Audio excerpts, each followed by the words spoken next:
बिस्मिल्लाहिर्रहमानिर्रहीम। अस्सलाम वालेकुम डियर स्टूडेंट्स। अब हम जो है कुछ एग्जांपल्स देखते हैं with wedge and dash formula और कंपाउंड्स को आरएस कॉन्फ़िगरेशन देते हैं। सबसे पहले ये जो कंपाउंड आपके सामने लिखा हुआ है ये टार्टारिक एसिड है। टार्टारिक एसिड में आप इसकी नोमेनक्लेचर देखें तो हमारे पास जो है इसका अगर हम फार्मूला देखें तो यहाँ पर हमारे पास एक लॉन्ग चेन कार्बन की नज़र आ रही है, सी सी सी एंड सी। सो ये जो एक स्ट्रेंथ लॉन्ग चेन की कार्बन की आपको नज़र आ रही है चेन, इसमें ये कार्बन 1 और carbon 2 and then carbon 3 and carbon 4। तो ये फिर ब्यूटेन का कंपाउंड है, यानी ब्यूटेन डाइओइक एसिड है। सेकेंड कार्बन पर हाइड्रोक्सिल ग्रुप मौजूद है, थर्ड कार्बन पर हाइड्रोक्सिल ग्रुप मौजूद है। सो हम इसे कह सकते हैं 2,3 डाईहाइड्रोक्सी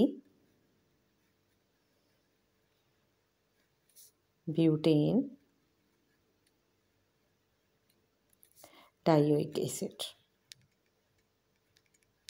ठीक है, this is the tartaric acid. Now हमने इसको बताना है कि वेदर सेकेंड कार्बन आर है या एस और थर्ड कार्बन जो है वो आर है या एस है। अब सेकेंड कार्बन पर अगर हम अटैच्ड ग्रुप को चेक करें तो आपके पास जो है यहाँ पर जो फर्स्ट ग्रुप है वो हाइड्रोक्सिल ग्रुप ऑब्वियसली इसको प्रायोरिटी मिलेगी क्योंकि ऑक्सीजन का एटॉमिक नंबर ज़्यादा है। इसके बाद अगर हम फर्स्ट ऑक्सीजन को प्रायोरिटी देते हैं तो फर्दर आप देखें तो यहाँ हाइड्रोजन अटैच है जिसको प्रायोरिटी नंबर 4 मिल जाएगी। Now comparison is between this carbon and this carbon. This carbon is directly attach with the 2 oxygens while this carbon is directly attach with carbon and oxygen and hydrogen. ठीक है ना।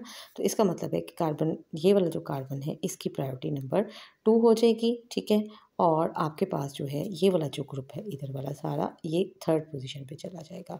तो जब इसकी priority third हो जाएगी, अब आप अगर इसको नोमेनक्लेचर के अकॉर्डिंग एरो हेड लगाते हैं हम, तो फर्स्ट से सेकंड और सेकंड से हमने थर्ड की तरफ जाना है, क्रॉसिंग दी फोर्थ वन अगर हम इसे क्रॉस भी कर रहे हैं तो फर्स्ट से सेकंड और सेकंड से जब हम थर्ड की तरफ चले तो ये कन्फिग्रेशन जो आपको नज़र आ रही है यहाँ पर ये क्या है, अकॉर्डिंग टू दिस स्ट्रक्चर हमारे पास ये क्लॉकवाइज डायरेक्शन में है तो हम इसे आर कहेंगे। यदि जो कार्बन 2 है आपके पास वो आर कन्फिग्रेशन रखता है। इसी तरह हम सेकंड में देखते हैं तो सेकंड में भी हमारे पास सेम साइड पर सेम ग्रुप सी अटैच है, यानी इधर भी हाइड्रोक्सिल ग्रुप फर्स्ट, फिर उसके बाद यहाँ पर सेकंड कार्बोक्सिलिक एसिड ग्रुप है और थर्ड ग्रुप पे यही प्रायोरिटी आएगी द सिमिलर ग्रुप्स।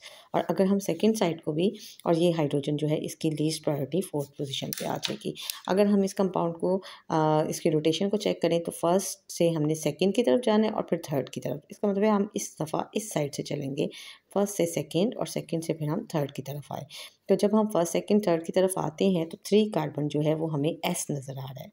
ठीक है, यानी इसकी हमारी जो कॉन्फ़िगरेशन है वो एस नज़र आ रही है।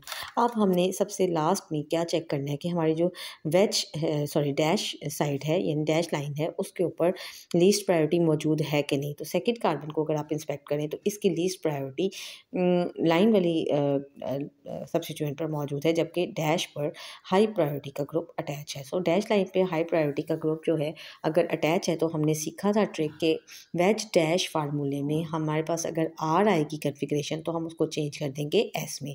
So this 2R will be converted into 2S, यानी सेकेंड कार्बन आपका एस कंडीशन में है। जबकि यहाँ पर देखें तो यहाँ पर आपके पास जो हाइड्रोजन है फोर्थ प्रायोरिटी वाला वो डैश पर ही मौजूद है। लिहाजा अगर ये सेकेंड थर्ड वाला कार्बन एटम अगर इसके ऊपर जो भी एरो हेड आया है वही उसकी कन्फिग्रेशन होगी। मीन्स ये कि हमारे पास यहाँ पर इस कंपाउंड के लिए RS नोमेनक्लेचर के अकॉर्डिंग 2 जो है वो है S और 3 भी क्या है आपके पास S। ठीक है, तो लिहाजा ये जो टार्टारिक एसिड का हमने फार्मूला लिखा हुआ है यहाँ पर 2 भी S है और 3 भी S है। तो this is the RS nomenclature for tartaric acid. Thank you.